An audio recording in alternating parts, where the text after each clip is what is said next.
व्यर्थ धरिबा चक्रपाणि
हरि ओम सहस्र शिरेखा पुरुष सहस्राख्य सहस्रपात सभूमिगु सर्वतस्पृत्वात्यतिष्ठद् सांगुलम हरि ओम।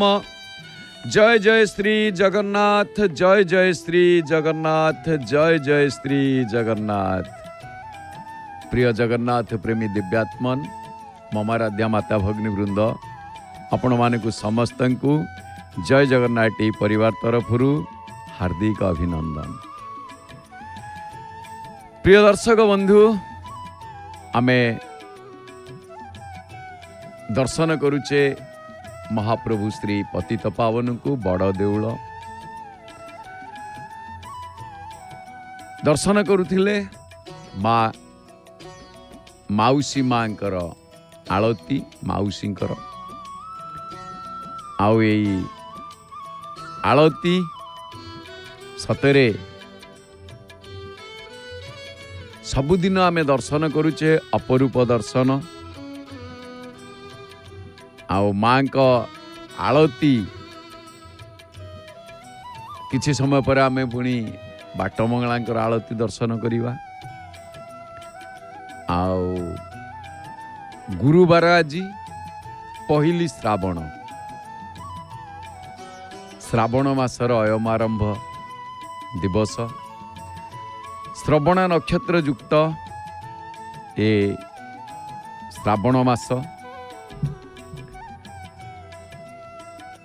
श्रावण मासर अंतिम दिन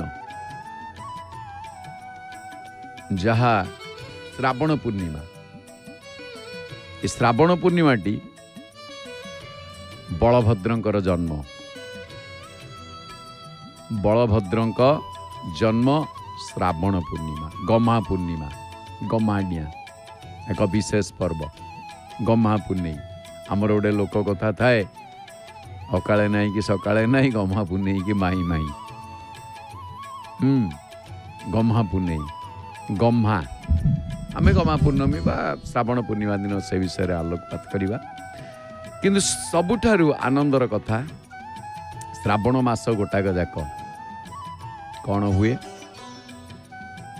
ना से श्रावण मास प्रति सोमवार रे धारा श्रावण तो वर्षा होता है से अलग कथा किंतु प्रति सोमवार शिवंक उद्देश्य रे पूजा आराधनार ବାର ଇଏ ଆଉ ଆଜି ବଳଭଦ୍ରଙ୍କର ଶ୍ରବଣା ମକର ନକ୍ଷତ୍ର ବନ୍ଦାପନା ଆରମ୍ଭ ବଳଭଦ୍ରଙ୍କ ଠାରୁ ଆଉ ପୂଜା ଶେଷ ଏ ମାସର ଅନ୍ତିମ ମଧ୍ୟ ବଳଭଦ୍ରଙ୍କ ନାଁରେ। ତେଣୁ ଏ ମାସଟି ବଳଭଦ୍ର ମାସ କହିଲେ ଅତ୍ୟୁକ୍ତି ହେବ ନାହିଁ। ଯେତେବେଳେ ବଳଭଦ୍ରଙ୍କ ଠାରୁ ଆରମ୍ଭ ଏ ମାସ ପୁଣି ଗୁରୁବାରରେ ମାଙ୍କ ଉପାସନା ବାରରେ ମାଙ୍କର ଉପାସନା ବାରରେ ଆଜି ବଳଭଦ୍ରଙ୍କର ଶ୍ରବଣା ମକର ନକ୍ଷତ୍ର ବନ୍ଦାପନା। ଆଶ୍ଚର୍ଯ୍ୟର କଥା, ଶ୍ରୀମନ୍ଦିରରେ ନକ୍ଷତ୍ର ବନ୍ଦାପନା। ଆପଣମାନେ ଜାଣିଛନ୍ତି ଯାହାଙ୍କର ଜନ୍ମ ନାହିଁ ଯିଏ ଅଜନ୍ମା।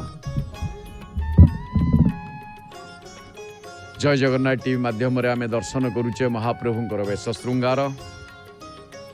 ଆଉ ସ୍ୱତନ୍ତ୍ର ନୀତି ଶ୍ରୀମନ୍ଦିରରେ ଯାହା ମହାପ୍ରଭୁଙ୍କର ନକ୍ଷତ୍ର ବନ୍ଦାପନା। ଏହି ନକ୍ଷତ୍ର ବନ୍ଦାପନା ନୀତି ପାଇଁ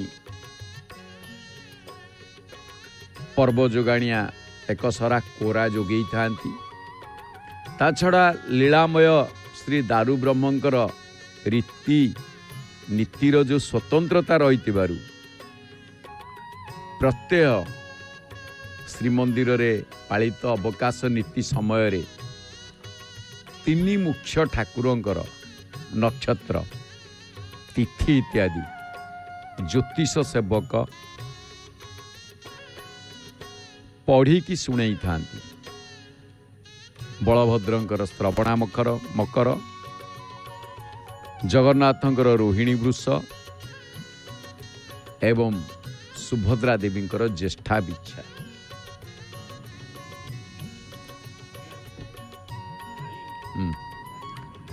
ତେଣୁ ଯେଉଁଦିନ ଠାକୁରଙ୍କର ଜନ୍ମ ନକ୍ଷତ୍ର ପଡ଼େ ସେଇଦିନ ନକ୍ଷତ୍ର ବନ୍ଦାପନା ନୀତି ଅନୁଷ୍ଠିତ ହୁଏ।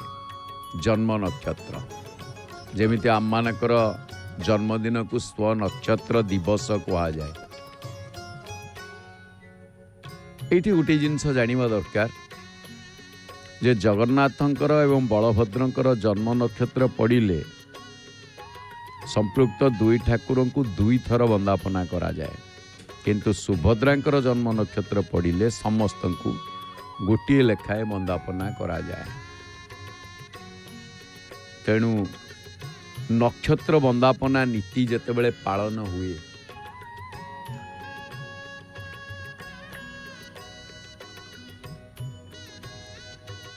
এই ନୀତି ପାଇଁ ପର୍ବଯାତ୍ରା ଯୋଗାଣିଆ ଏକ ସରା କୋରା ଯୋଗେଇଥାନ୍ତି। ସକାଳ ଧୂପ ପରେ ଠାକୁରମାନଙ୍କର ବେଶ ମଇଲମ ହେଇକି ଜଗନ୍ନାଥଙ୍କ ବାଡ଼ରେ ଖଣ୍ଡେ ଆଜ୍ଞାମାଳ ଲାଗି ହେଇଥାଏ। ମଧ୍ୟାହ୍ନ ଧୂପ ଉଠିଲେ ଶ୍ରୀ ମଦନ ମୋହନକୁ ଦକ୍ଷିଣୀ ଘରୁ ମହାଜନ ବା ପୁଷ୍ପାଳକ ସେବକମାନେ ଭିତରକୁ ବିଜେ କରାନ୍ତି। ଧୂପ ସରିବା ପରେ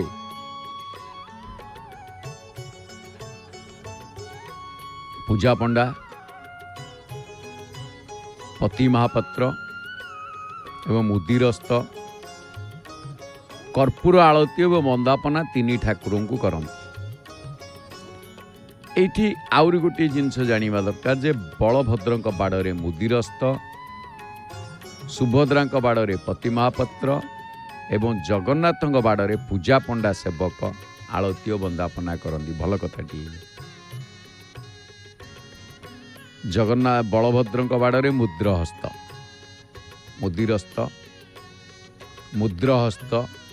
ବା ମୁଦିରଥ, ସରଳ ଓଡ଼ିଆରେ ଏ